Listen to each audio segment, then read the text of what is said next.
Radio. Les Français parlent au français. Les carottes sont cuites. Les carottes sont cuites. Sud Radio Berkov dans tous ses états. Moi, Vladimir, toi, Emmanuel, toi et moi, est-ce que nous allons nous entendre? Ça dépend. Et oui, Emmanuel Macron, notre président bien-aimé, est à Moscou, il va l'être bientôt. Et effectivement, est-ce que ça va être la désescalade avec l'Ukraine ou au contraire la guerre? Est-ce qu'il s'agit d'apaiser? Qu'est-ce qu'il y a derrière toutes ces tractations en ce moment avec Biden, avec tous les autres? Qu'est-ce qui se passe? La Chine d'ailleurs, qui aussi s'en mêle. On va en parler tout de suite avec quelqu'un qui vit à Moscou et qui a des choses à nous dire. À tout de suite. Sud Radio Berkov dans tous ses états. Le fait du jour.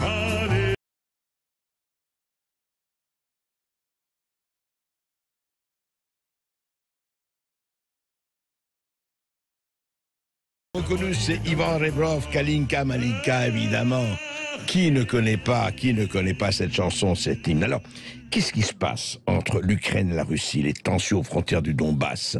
Après, effectivement, des bruits de bottes d'un côté, des essais d'apaisement de l'autre. En tout cas, Emmanuel Macron est à Moscou, il va parler à Poutine, le lendemain il va effectivement en Ukraine et il va essayer d'apaiser la situation, de contribuer à apaiser la situation. On dit que la Russie a amassé plus de 100 000 hommes depuis l'automne aux frontières de l'Ukraine. Alors comment baisser la tension sur la ligne de front dans le Donbass? Comment mettre en œuvre les accords de Minsk, en poursuivant la renaissance du processus de Normandie? Qu'est-ce qui se passe? Et évidemment, Emmanuel Macron, vous savez que la France est présidente de l'Union européenne pendant 6 mois. Il va essayer effectivement de montrer que l'Europe n'est pas absente de ce conflit. On pensait que ça se passait entre Biden et Poutine avec la Chine en arrière-plan. Non, l'Europe est là. Est-ce que l'Europe est vraiment là? Puisqu'il va aller voir ensuite le chancelier Olaf Scholz à Berlin et puis le président polonais Andrzej Duda. Alors, qu'est-ce qui se passe exactement? Eh bien, Emmanuel Gou est avec nous. Emmanuel Gou est entrepreneur, il est résident à Moscou, il vit en Russie, il est conseiller en stratégie là-bas. Alors Emmanuel Gou, depuis quelque temps déjà, on entend un peu tout ça, ces rumeurs, ces négociations. Et puis là, effectivement, il se passe que, voilà, le président français est là-bas. Au fond, comment c'est vécu du côté russe et surtout votre interprétation, c'est la vôtre, de ce qui se passe en ce moment? Eh bien, le voyage du président Macron aujourd'hui, il pourrait nous rappeler cette phrase du général de Gaulle: partir dans un monde compliqué avec des idées simples. Pour l'Orient, c'était le voyage en Orient. C'était pour l'Orient. Aujourd'hui, pour la Russie, on a le soupçon que le président Macron voyage dans un monde compliqué avec des idées vieilles. Et je crois que c'est le problème principal. Parce que quand on vit aujourd'hui en Russie, la situation est normale. Beaucoup de Russes ont de la famille en Ukraine. Ces deux pays qui sont très très liés par leur population. Et je crois que... Une partie de l'Ukraine est russophone d'ailleurs. Oui, une partie est traditionnellement russophone. Le problème de la Crimée, on va y revenir, est un problème à mon avis clé aujourd'hui dans les négociations. Mais je crois que ce qu'il faut d'abord comprendre et rappeler, c'est que l'URSS d'aujourd'hui, l'URSS d'hier n'est pas la Russie d'aujourd'hui. L'URSS voulait exporter un modèle. L'URSS voulait exporter la dictature du prolétariat. L'URSS voulait exporter le communisme, le marxisme. Aujourd'hui, la Russie veut exporter du gaz, veut exporter sa culture, veut exporter du bois, veut exporter des minerais. Quand on vit à Moscou, on vit comme à Paris, on vit comme à Londres, on vit comme à New York. Il n'a plus les envies d'empire, quoi. C'est plus l'empire. Il y a toujours un réflexe impérial, on peut pas le nier. C'est une population qui a sa forme de grandeur. Vous savez, quand vous parlez des Français aux Italiens, le premier mot réflexe, c'est le mot grandeur. Alors, nous, on a le réflexe de la grandeur. Eux, ils ont un réflexe un peu impérial, mais c'est pas, ça n'a pas des velléités expansionnistes. D'accord. C'est pas un pays qui exporte la guerre, ça c'est sûr. Alors, de quoi il s'agit aujourd'hui? Quel est ce rapport de force? Qu'est-ce qui se passe? Aujourd'hui, d'abord, on peut se poser la question, quand je parle d'idées vieilles du président Macron, je pense que si on part aujourd'hui en Russie avec une négociation sur le nombre de têtes nucléaires, de missiles dirigés l'un vers l'autre, on se trompe totalement. Quand on aborde une négociation entre deux camps, il faut d'abord se poser les questions de ce qui ne peut pas être négociable. Et je crois qu'en toute honnêteté, on sait très bien que l'OTAN ne fera pas 1 mètre de marche arrière par rapport à la situation d'aujourd'hui. Ce qu'il faudrait comprendre aujourd'hui par rapport à la Russie, c'est d'abord ce que j'ai rappelé, la Russie ce n'est pas l'URSS, et la deuxième chose c'est la question de la Crimée. La Crimée, il ne faut nourrir aucune illusion, la Crimée ne reviendra jamais à l'Ukraine. Donc il faudrait photographier cette situation et se dire l'OTAN est là et les Russes sont en Crimée. Et puis à partir de cela, tenter de négocier ce qui peut être une Ukraine plus neutre, une Ukraine peut-être plus fédérale. Mais pardon Emmanuel Gou, vous dites l'Ukraine est là. L'Ukraine n'est pas encore dans l'OTAN. Est-ce que le problème, la pierre d'achoppement, ce n'est pas que l'Ukraine veut rentrer dans l'OTAN et que Poutine s'y oppose absolument? C'est un problème majeur qui remonte à cette discussion des fins des années 80-90. Est-ce que les Américains ont promis aux Russes de ne pas s'élargir par rapport à la position qu'avait l'OTAN à l'époque, oui ou non? Encore une fois, je crois que c'est une discussion inutile, il n'y a pas de preuve écrite. Les Russes ont leur version, les Américains ont leur version, inutile d'y revenir. Il est clair cependant qu'il y a des lignes rouges à ne pas dépasser. Un journaliste américain sur Fox me demandait interpeller les Américains et si les Chinois avaient des bases au Mexique. Il est clair que les Américains n'accepteraient pas, comme les Américains n'ont pas accepté les missiles soviétiques à l'époque de Cuba. Ouais. Donc c'est une question, j'ai envie de dire, de géopolitique de base. Donc aujourd'hui, les Russes sont en mesure de dire la ligne rouge, c'est l'Ukraine, la ligne rouge, c'est la Géorgie, la ligne rouge, c'est la Moldavie. Donc il faut photographier cette situation et voir le monde vers le futur, le projeter, et non pas avoir des réflexes qui sont constamment de guerre froide. On approche tout ce problème, la France, l'Allemagne, les États-Unis, comme si la Russie était l'URSS. Non, ce n'est pas l'URSS. Ah oui, c'est encore l'URSS, pour eux. Enfin, on a l'impression qu'ils veveulent tous écrire des scénarios pour Hollywood. C'est fantastique, parce que James Bond, c'est tellement mieux quand il y a des méchants soviétiques. C'est fabuleux. On n'ose pas projeter ça sur les méchants chinois. Oui, vous dites que le mental a complètement changé, on n'est plus du tout dans ce schéma-là, dans ce logiciel-là, évidemment. Mais oui, je reviens à une chose quand même. Est-ce que quand même, parce que l'OTAN, d'un côté, vous savez, Emmanuel Macron a dit lui-même que l'OTAN était en état de mort cérébrale qui ne servait plus à rien. Bon, mais l'OTAN est là. Est-ce que c'est pour vous, et est-ce que c'est ressenti, Emmanuel Gou, comme encore un nouvel affrontement russo-américain, dans le fond, dans lequel l'Europe essaierait de jouer effectivement les médiateurs? Bon, d'abord, je trouve que parler de rôle de médiateur à l'Europe, c'est lui conférer un rôle qu'elle n'a encore pas aujourd'hui. L'Europe n'existe pas. C'est les États-Unis qui négocient, et aujourd'hui, le président Macron va tenter d'interpréter une médiation. Mais encore une fois, s'il arrive avec des idées vieillottes, ça ne marchera pas. La confrontation, les Russes, en fait, ont ce paradoxe. C'est qu'en fait, il y a bien sûr des réflexes de confrontation qui sont hérités du passé, mais il y a aussi des réflexes de mimétisme. Regardez les Russes dans leur communication, dans leur cinéma, dans toute une série de réflexes du quotidien. Ils tentent de ressembler, selon moi à tort, parce qu'il ferait mieux de défendre leur modèle plutôt que de tenter de copier le modèle américain, mais ils tentent de s'inspirer beaucoup des États-Unis.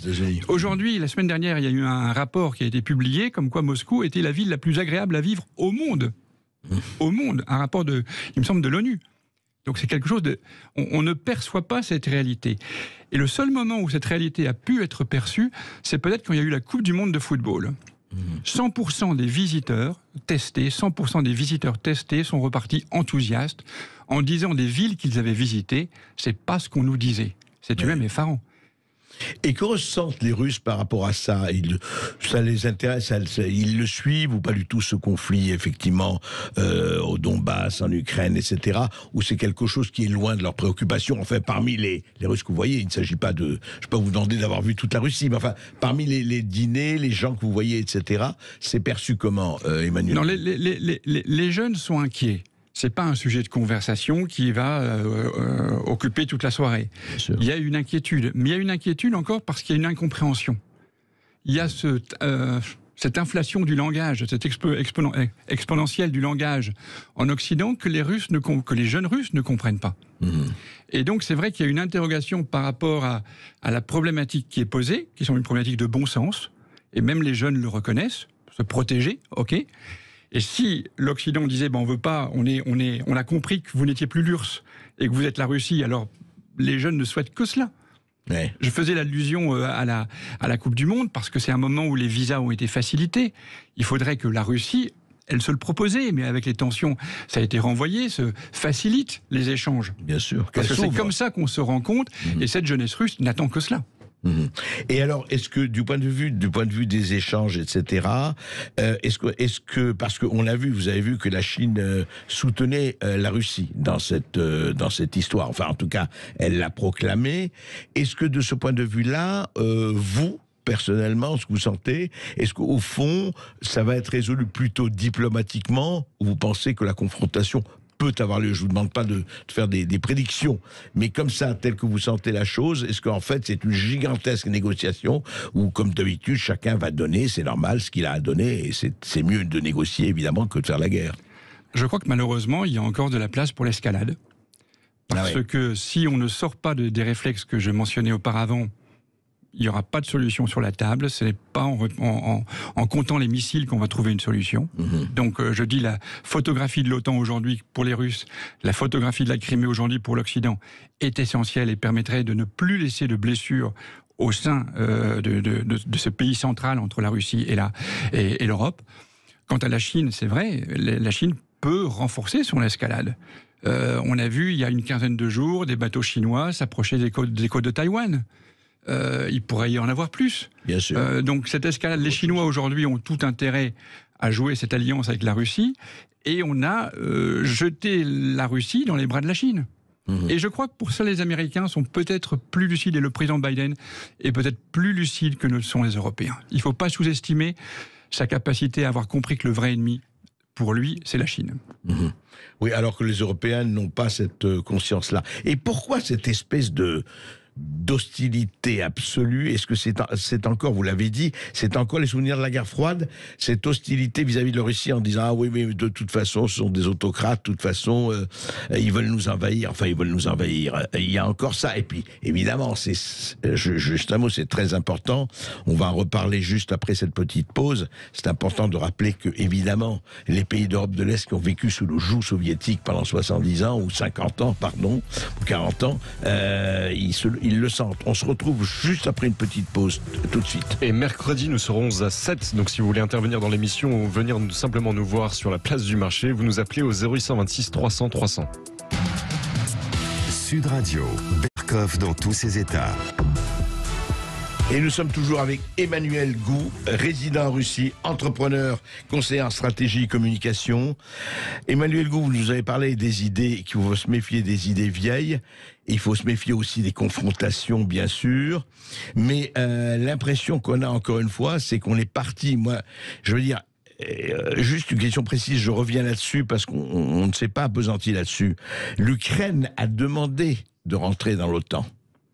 Tout le problème est là. Est-ce que pour Poutine, à votre avis, vous n'êtes pas son conseiller personnel, mais est-ce que c'est une ligne rouge pour Poutine, ça, si l'Ukraine, si l'OTAN accepte que l'Ukraine rentre ou pas, à votre avis? C'est l'impression que j'ai, c'est l'impression que les Russes ont, oui. Et c'est l'impression que le monde devrait avoir. Il faut comprendre.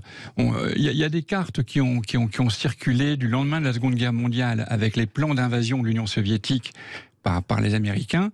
C'est cette démarche aujourd'hui qu'on vérifie par rapport à l'extension de l'OTAN. Vous le rappeliez avant, maintenant il faut comprendre les peuples baltes, les Polonais, les Hongrois. C'était même plus drôle de vivre avec le plan Marshall que sur le plan Staline. Et on peut comprendre que ça laisse de très très très mauvais souvenirs. Mais encore une fois, l'histoire est ce qu'elle est, et il faut avoir cette capacité d'avoir une histoire du 21e siècle. Il est temps qu'on dépasse l'histoire du 20e siècle, il est temps qu'on dépasse tous les problèmes qui ont existé au 20e siècle qui sont graves, mais il faut pouvoir s'en sortir. Et on ne s'en sortira pas sans une capacité d'innovation, de réel politique, peut-être de difficulté à faire passer certains messages. J'évoquais la Crimée avant. Quand vous allez en Crimée, qu'est-ce que vous constatez? Moi, je suis allé plusieurs fois. Dans les caves du Tsar, vous trouvez du vin Château d'Yquem du XVIIIe siècle. Ah ouais. Vous trouvez un studio de cinéma en bois réalisé en 1911. L'un des premiers studios, les Russes disent le premier, vrai studio cinématographique. Donc c'est une forme de Riviera qui est relatée dans toute la littérature du 19e et 20e siècle. Donc je crois qu'il faut comprendre et avoir de l'audace pour trouver des solutions. Sans audace, et Macron, on ne sait pas, enfin le président Macron, on ne sait pas, il y a des jours, en effet, quand il a fait ses déclarations sur l'OTAN, quand on tente de lui comprendre des velléités de leader européen, il faut qu'il ait de l'audace. Sans audace, ça ne passera pas. Eh bien, Macron, Emmanuel, écoutez Danton. De l'audace, encore de l'audace. Merci Emmanuel Gou, merci pour vos éclaircissements et vous reviendrez quand vous voulez, en tout cas par téléphone, par Skype, si vous êtes retourné ou par Zoom, si vous êtes retourné à Moscou, mais on continuera évidemment de suivre cela. Merci beaucoup à vous. Et comme je vous le disais à l'instant, vous pouvez nous appeler au 0826 300 300 pour intervenir lorsque nous viendrons au bistrot du marché à 7, mais aussi pour intervenir sur cette question de la Russie. À tout de suite.